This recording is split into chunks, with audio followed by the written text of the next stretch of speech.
Hello and welcome viewers, I am Pia and you're watching NewsX World. Let's take a look at the top headlines this hour. Russian President Vladimir Putin has held talks with North Korean leader Kim Jong-un in Beijing. In this meeting, Putin thanked Kim for sending North Korean troops to Russia's Kursk region last year to fight what he called modern Nazism. As China hosts a grand military parade marking the end of the Second World War, US President Donald Trump has slammed the Putin-Xi-Kim troika, claiming that the three leaders are engaging in a conspiracy against the United States of America. According to fresh reports, Russia has launched 526 drones and missiles against Ukraine overnight. This comes as Kiev and its European allies reject any compromises to security guarantees. Donald Trump has pointed to the death toll in the Russia-Ukraine war mounting further, stating that he is monitoring the developments closely. Meanwhile, Kremlin has confirmed that Russian officials are coordinating with the Americans on setting up another meeting between Putin and Trump to discuss peace efforts. Israeli Prime Minister Benjamin Netanyahu has praised IDF soldiers and reservists, declaring that Israel has entered a decisive phase towards total victory. He has further claimed that Israel's successes against Hamas and the Iranian axis, including the Hezbollah and the Houthis. French President Emmanuel Macron has criticized the US's decision to deny visas to Palestinian officials ahead of the UNGA meeting, calling it unacceptable. He has stressed upon international support for a two-state solution, ceasefire, hostage release, and humanitarian aid in Gaza.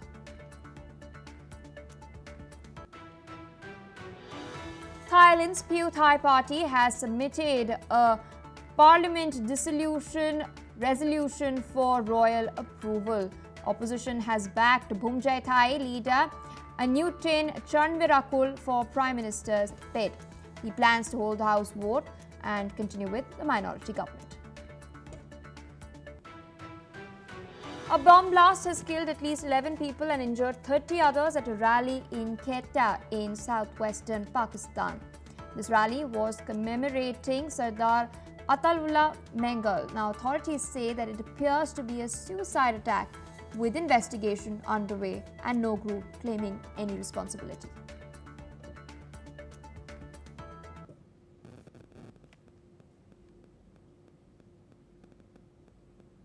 Alright viewers, those are the headlines. We're now learning that Russia has launched a massive overnight attack on Ukraine, firing 502 drones and 24 missiles in a combined assault mainly targeting the country's west. Ukraine's Air Force has stated that it has shot down 430 of these drones and 21 of these missiles, but 3 missiles and 69 strike drones hit 14 locations. You can also see debris falling across these areas. Homes have been damaged. Civilian infrastructure has also been severely damaged, as you can see in the visuals on your screen. Several people have been wounded. Air raid sirens were sounding for hours and residents in Kiev had rushed to metro stations with mats and sleeping bags seeking shelter. This attack comes as President Putin has attended the military parade in Beijing, where Xi Jinping had warned that the world faces a choice between war and peace. Meanwhile, Ukraine's defense minister has hosted his British counterpart in Kiev, while President Zelensky plans bilateral talks in France as well as a summit in Denmark to discuss strategies in order to exert further pressure on Russia. With us on the broadcast is Mr. Mark Sutherland, geopolitical commentator, joining us from London. Thank you for taking our time speaking to us on NewsX World. What's interesting is that all of these strikes have come even as the Kremlin spokesperson has today confirmed that Russian officials are in coordination with the Americans on setting up another meeting between Putin and Trump to discuss peace efforts. However, they are still tight-lipped and in some ways reluctant as of now on the idea of a trilateral involving Zelensky. In this context, could any talks on peace really be effective if Zelensky is not on the negotiating table? Yeah, good to be with you again. You raise an extremely important point because Zelensky, president of Ukraine, has turned around and said, no, I want to be at those tables for those discussions in trilateral. Remember, of course, we've just had Putin meeting Trump in Alaska, and that was the comments he made then. There is also the other comments that he said that we want our land back, that Russia has then taken, and that will be the negotiation stance in regard to that. And as you've just pointed out, there's hundreds of drones going in to attack Kiev and all the damage that's been done. As one of your guests, Alison, who's based in Romania for AP the other day, when I was part of that panel, was pointing out that at times we don't know what to believe. Russia is very, very good at the propaganda, but the key is this: is that how long can they perpetuate this war when it is absolutely damaging their economy? And then are we going to see the fact that Donald Trump will go, right, I'm going to escalate the sanctions here to end this? And this is why we're in a very, very, in many ways, a very, very sort of dangerous juxtaposition on this. One report, some very prejudiced people turning around and going, Russia is losing thousands of men, maybe up to 210,000 in regard to this summer offensive. It's losing hardware, tanks, and other things by the thousands, and it's not gaining much ground.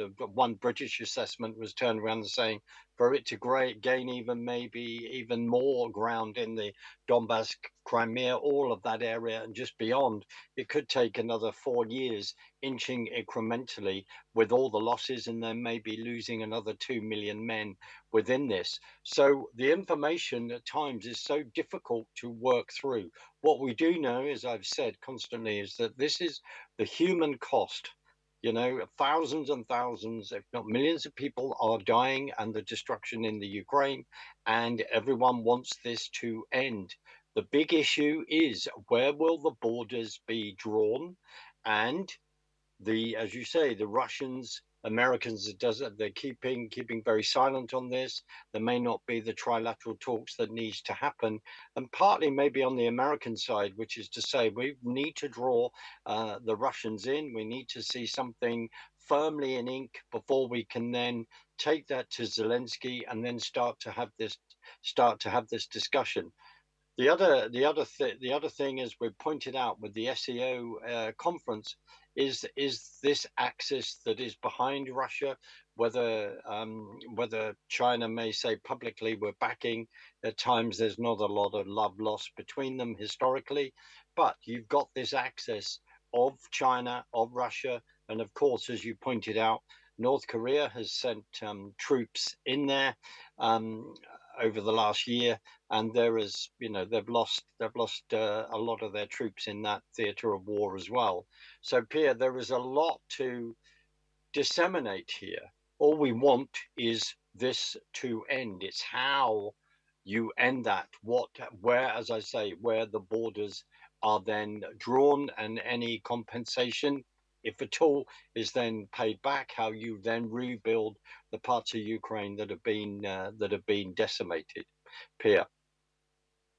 Thank you for taking our time, sharing your perspective on what we can expect in the near future as far as the Russia-Ukraine war is concerned. We're tracking more developments, this time from Beijing. We're now learning that Russian President Vladimir Putin has held talks with North Korean leader Kim Jong-un in China's capital. Now, interestingly, their meeting lasted 2.5 hours. In this meeting, Putin thanked Kim for sending North Korean troops to Russia's Kursk region last year to fight what he called modern Nazism. Now, apart from doing so, Vladimir Putin also invited the North Korean leader to visit Russia. Listen in to what Putin has said.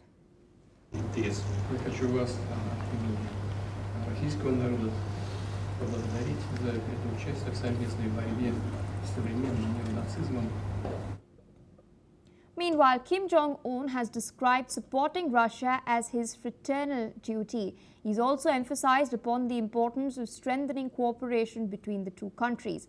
Apart from this, he's called for joint efforts to deepen political, economic and military ties, signaling closer alignment, especially amid growing global tensions. Listen in. 내가 당신과 러시아 인민을 위해서 할 수 있는 것이 있다면 또 해야 되는 것이 있다면 그 형제적인 그 의무로 우리가 감당해야 될 의무로 간주하고 모든 걸 다해서 도울 용의가 있습니다. 재임 이후에 우리나라 여러 방면에서 협조가 현저히 강화됐습니다. 우리 원하시는 그 사과리 이게 따라서 우리가 이제 말씀하신 것 같이 행정적인 러시아 군대와 인민과 함께 투쟁을 했는데 여기서 우리가 발휘한 그 비운에 대해서 약간 안녕한 뜻으로 여러 기회에 평가해 주시고 오늘 다시 기자를 빌어서 높이 평가해 주신 데 대해서 보다는 이렇게 다시 한번 사일이 말씀드립니다. 우리 경제권은 여러 분야를 어우러내는 여러 방면에서 협조로서 우리가 그래서 강화해서 양국 인민의 공리 증진에 이바지할 수 있는 생각들을 만들어내기 위해서 노력해야 된다고 생각합니다. All of this comes amid US President Donald Trump's claims that Russia, China and North Korea are conspiring against the United States. With us on the broadcast is Dr. Sanjay Kumar. He's a journalist at the Korea Herald, joining us from Seoul.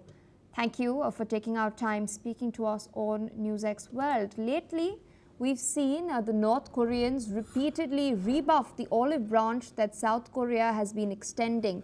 So in this context, how is the South Korean administration under Lee Jae-myung viewing this Putin-Xi-Kim troika coming together in Beijing?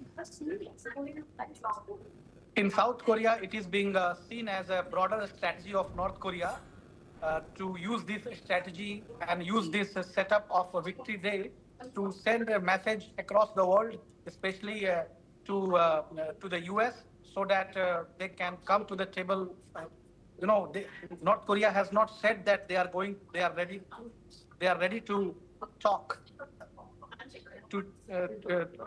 They have not confirmed that they are going to talk with the US, but they are somehow very strategic, and they are sending some kind of a strategic message to US that North Korea is in a strong position by aligning with Russia as well as China. So this trio is sending a strategic message, and North Korea has a huge stake here right now. And what's interesting is that these talks follow the recently concluded Ulchi Freedom Shield exercises between the US and South Korea as well. Now, these exercises drew the ire of Kim Jong-un, who then issued threats of rapid expansion of nuclear weapons as well. We've also seen a special envoy of the South Korean president head to China a while back. We saw Lee Jae-myung meeting Donald Trump at the Oval Office as well, where both leaders had expressed their desire to meet Kim Jong-un to ensure that they can at least move a step forward as far as normalization of relations between South and North Korea is concerned. So what, in your assessment, is next for the Korean Peninsula? Well, South Korea and US had been always trying to convince North Korea to bring to the dialogue, especially to the dialogue table, with the aim of denuclearization. But North Koreans have always denied that those possibilities of any aspect of denuclearization, and that is why talks in Hanoi and Singapore in a way failed, and it didn't work out. From South Korea and US perspective, they want North Korea at least to be passive, because if you see the missile testings that keep happening, this always spreads a message of insecurity and uncertainty, especially from security point of view. And sending special envoy to China from South Korea is a diplomatic balancing act, because in a way, South Korea had always been following the policy of Anmi Kyungjun. That means economy for China for economy and security, US for security. But this looks a little disintegrating in the last couple of months after Trump has taken the office. So this has raised eyebrows in South Korea as well, and that is why they don't want to miss any chance of engaging China, because after all, China remains the bridge when it comes to bring North Korea to the dialogue table. But North Korea doesn't want to talk with the South Koreans. Their strategy is to leverage as much as they can, and this is how they have emboldened their rhetoric since many decades. And through this victory parade participation, Kim Jong Un is not just launching Kim Ju-a as a kind of next leader. There are possibilities, but he is also sending signals to the domestic audience to portray that, look, the exercises which is being done by US ROK Alliance and Japan as well, we are not threatened about those exercises, and we also have a trilateral cooperation, because just last year after Camp David meeting, there had been some institutionalization in the South Korea, US, and Japan. So it should be seen as a counter strategy also of the North. So in a comprehensive way, right now, Xi Jinping and Kim Jong Un looks winning diplomatically, and especially they are having some geopolitical leverage, at least for this week. I would like to thank you for taking our time, joining us, sharing your perspective on what is transpiring in the Korean Peninsula. With that, we are shifting our focus to the Middle East in particular. We're now learning that those advocating for the lives of hostages in Gaza are staging protests as part of a day of disruption to highlight the plight of the 48 people who have been abducted, and to call for an end to the war, and also calling for Netanyahu to strike a deal in order to bring the hostages home. Now, according to reports, activists have set up multiple recycling bins on fire near Netanyahu's residence in Jerusalem. As per the police, the bins and the tires were torched, damaging several cars in Rehavia and Givat Ram neighborhoods. Several residents were evacuated from nearby buildings. However, nobody has been hurt. The fire and rescue teams have doused in fact the fires, and have stated that lighting fire in public places is illegal and irresponsible and could put people in danger. Meanwhile, in the capital region, dozens of demonstrators, including members of the Brothers and Sisters in Arms group, have gathered outside the residence of Strategic Affairs Minister Ron Dermer, accusing him of failing to secure the return of a single captive since becoming Israel's chief negotiator. With us on the broadcast is Mr. Ali Mohammed Abushbak. He's an independent Palestinian researcher joining us from Cairo. Thank you for taking out time, speaking to us once again as we track these developments from the Middle East. There is a lot of pressure that Netanyahu is facing domestically. These days of disruption are continuing. It's not just pressure that is being mounted on the international front, but now people within Israel are also frustrated with Netanyahu. The original goal, as put forth by him, was to bring back the hostages, but the war has now dragged on for more than 2 years. Yet he seems to only be escalating further and further. Do you think he will yield to this pressure? Because it does not seem to stop there. His government does not have total majority anyways. So do you think the threat to the Likud party and its coalition being in power could make Netanyahu change his mind, or will that not happen? Thank you, Pia, for having me. The situation, in fact, in the Israeli front, and especially inside the community, the Israelis community, it's volatile. It's going, and I guess, change the game nowadays. And the rule of the game changed after the chaos happened in Jerusalem. And we have witnessed several of protests that taking the street in Tel Aviv and today in Jerusalem in different places and a different location. One of them in near the Knesset, the Israeli parliament, as well as the National Library and the near the Benjamin Netanyahu's residential. So that's these kind of a protest to send a message to Benjamin Netanyahu and his far right-wing coalition that the Israeli community frustrated of their lives, is frustrated of their policy on the ground. Israel is losing the international community support, is losing its historical supporter and historical friendship. So this, and also no doubt about the Israeli image damage during this phase of war and this phase of conflict. The brutal of Israel, it's clear for the international community as well as for the activists. So today they talk the violence and they talk a chaos action, the repel action. So this evaluated the situation in Israel and also the evaluation this maybe divided the Israeli community. Maybe we will see a fighting between the pro-Benjamin Netanyahu and the anti-Benjamin Netanyahu.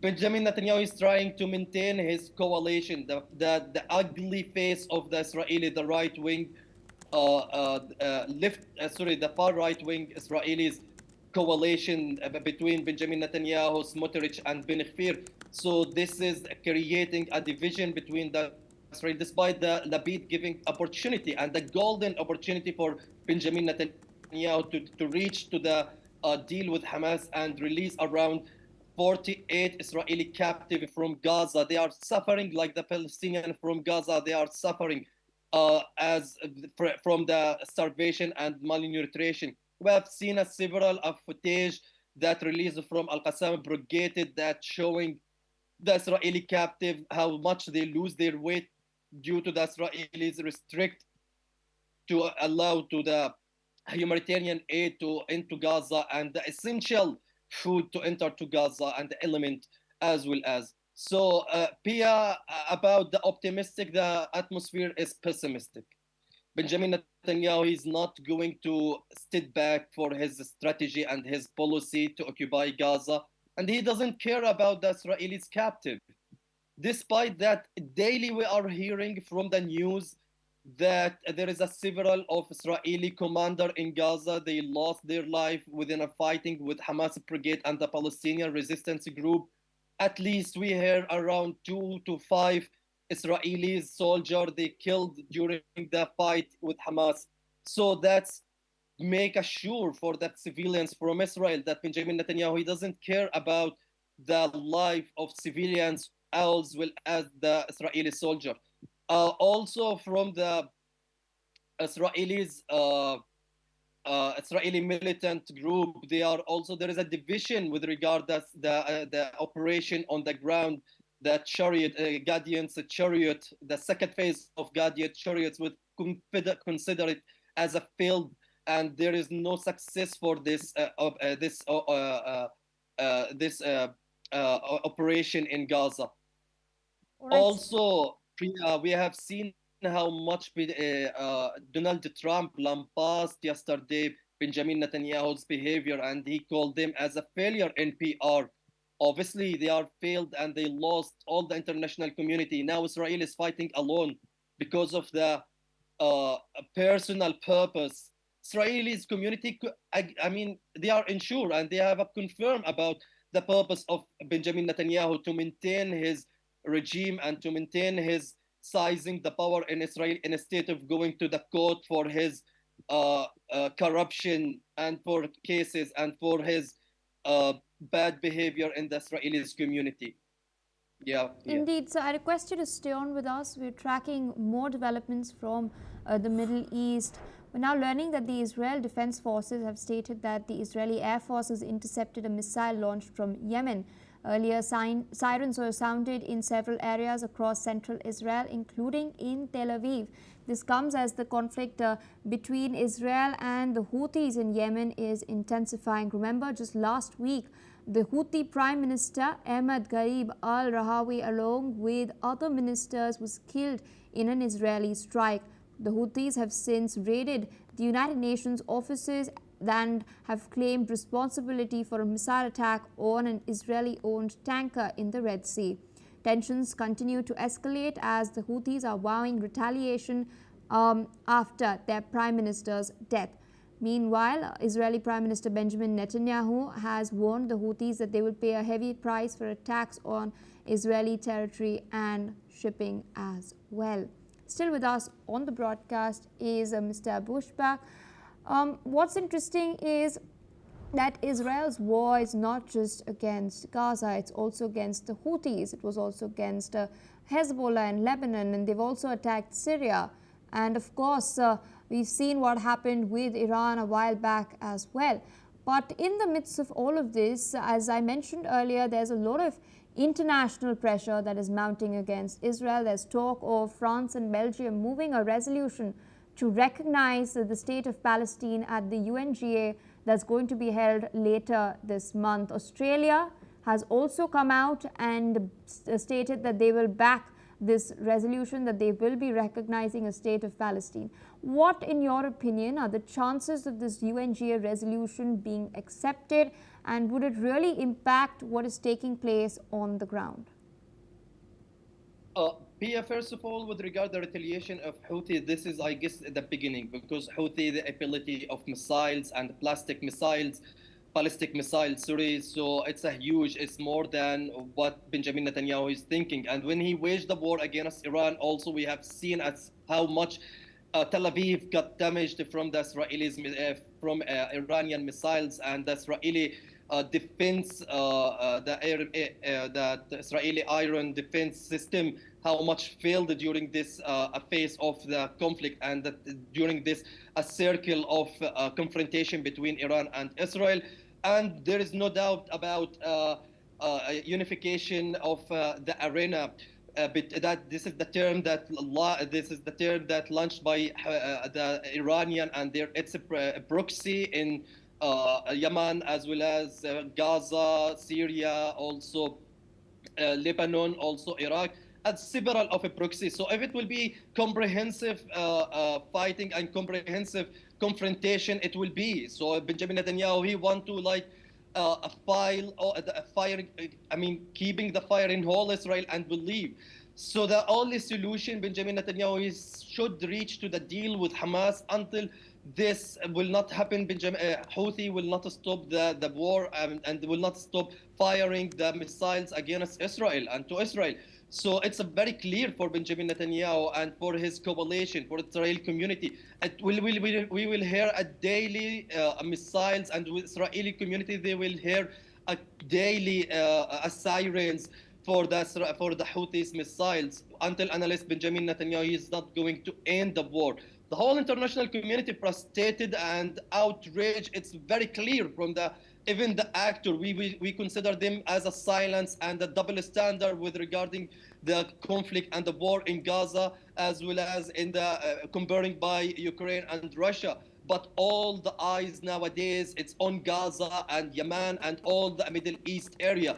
Whatever happened, it will impact deeply Israel, and it will impact deeply Benjamin Netanyahu. Nowadays, Houthi and by the way, Pia, the Israelis' attack on Yemen, it's considered as a violation for humans, for human rights. They are targeting civilians. What is the Israelis targeting? Targeting a power station in Yemen, fuel area in Yemen. They don't have any part of, they don't targeting any ability of Houthis with regard to missiles or any militant ability for the Houthis. Houthis still exist, and we will witness nowadays the Red Sea crisis again will rise up.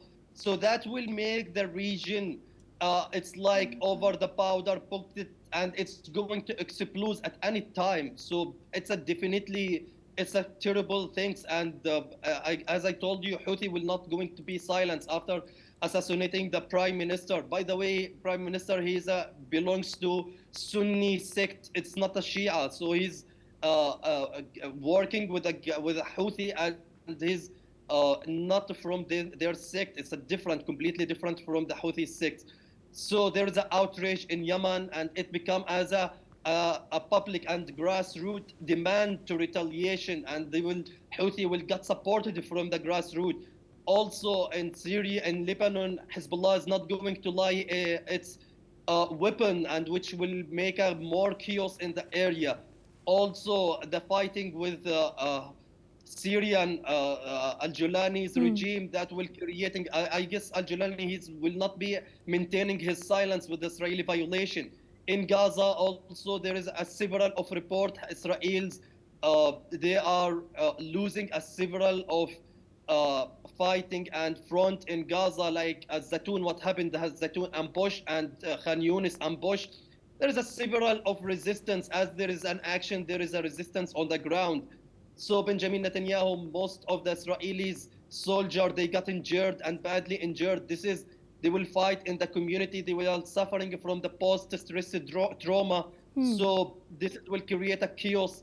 And I guess Benjamin Netanyahu, he just only waging this war for his personal purpose, not for the Israelis' right to defense itself, as he claimed. And it's not about evil and good, as he claimed in the very beginning, as well as it's not for the maintaining the Israelis' power as in the Middle East. Israel is losing everything nowadays, and we have seen now the protest on the street in Jerusalem. There's a first time creating a chaos and fighting and making a rubble on the ground. It's incredible, and I guess what the Benjamin Netanyahu and Israeli regime used to disseminating on social media, on television and on the historical, they are as a democratic country. Where's the democracy?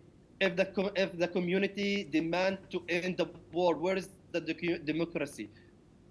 Indeed, as you rightly mentioned, the situation is only becoming more volatile day by day. Mr. Bushbak, I'd like to thank you for taking out time, sharing your perspective on these crucial developments. We're now getting more information from the Middle East. We're learning that the UN interim force in Lebanon has stated that Israeli drones dropped 4 grenades near its observers yesterday morning while they were working to remove roadblocks obstructing access to a UN position. The UNIFIL has stated that this is one of the most serious attacks on the UNIFIL personnel and assets since the cessation of hostilities which happened last November. 1 grenade allegedly landed within 20 meters and 3 others fell approximately 100 meters from UN personnel and their vehicles.